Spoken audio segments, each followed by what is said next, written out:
তো বলছিলাম নেতা সাহেব এসে বলছে আমার মাইক এখনই লাগবে, আমার খুব জরুরি মিটিং আছে, আমাকে যাওয়া লাগবে। তো হুজুর বলছে অন্য জেলার থেকে আসছি মাহফিল করতে, মাইক খাওয়ার আগে মাইক দিয়ে দেওয়াই ভালো হবে।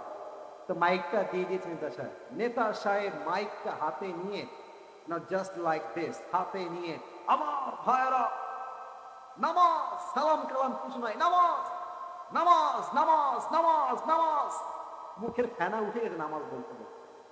হুজুর বলছি এত নামাজ, ইয়ার ये तो जन्नत से भाग के दुनिया में आई है, এত ভালো নেতা আমি তো জীবনেও দেখি নাই। তো নেতা সাহেব সালাম কালাম দেওয়া বাদ দিয়ে নামাজ নামাজ করে বিদায় নিয়ে চলে গেছে। হুজুর আবার খুব চালাক, নেতা নামাজ পড়ে কিনা খবর নেওয়ার জন্য একটা চামচা ছিল সাথে, বলছে হ্যাঁ এদিকে আয়। তো চামচা আসছে, হুজুর কি হয়েছে বলেন। বলছে কিরে তোর নেতা তো অনেক ভালো রে, এত নামাজের ওয়াজ করলো, হয়তো কমপক্ষে 70 রাকাত তাহাজ্জুদ পড়ে নাকি। তো ওই ছেলে রাজশাহীর ভাষা রাগ করবে, রাজশাহীর ভাষা এরকমই হয়, মাঝে মাঝে আমরা মজা করে বলি।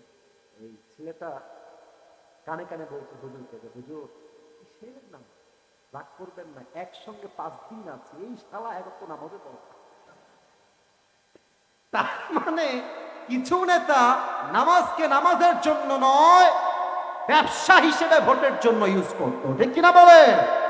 কোরআন কি বলছে, ফসল্লি রাব্বিকা ওয়ানহার, perform the salah and sacrifice to your Lord alone। নামাজ এবং কুরবানি মানুষের জন্য নয়, একমাত্র আল্লাহর জন্য হতে হবে, ঠিক কিনা বলে।